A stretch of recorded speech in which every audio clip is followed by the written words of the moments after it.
So, magandang gabi guys, or good evening sa lahat. Ang pag-uusapan natin ngayon ay tungkol sa gamot sa sipon at ubo. Dahil uso na ngayon yung sipon at ubo, lalong-lalo sa mga nagtatrabaho sa on-sites. So, pumunta ako ng clinic, which is sa MaxiCare, and binigyan nila ng mga gamot na ito. Yung una is pang ubo, which is Fluimucil. Kailangan mo lang siya ilagay sa 250 ml ng water. Tapos i-take mo siya once a day for 7 days. Then tunawin mo siya sa tubig kasi medyo malaki yung gamot na ito. Yan yung Fluimucil, pang ubo siya.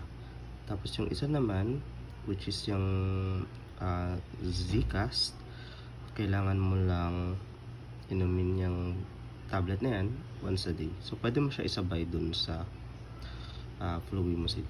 Yung pangalawang gamot, yung Montelukast, yan ay para sa sipon naman. Okay?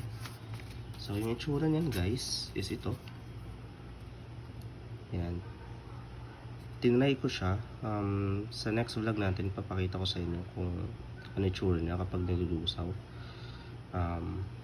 Pero kapag ininom mo na siya, para siyang soft drinks. Lasa siyang soft drinks. Okay. Ito yung pang-ubo.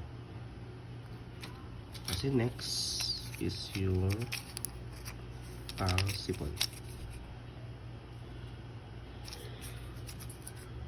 So, ayun lang guys for today's video. Thank you.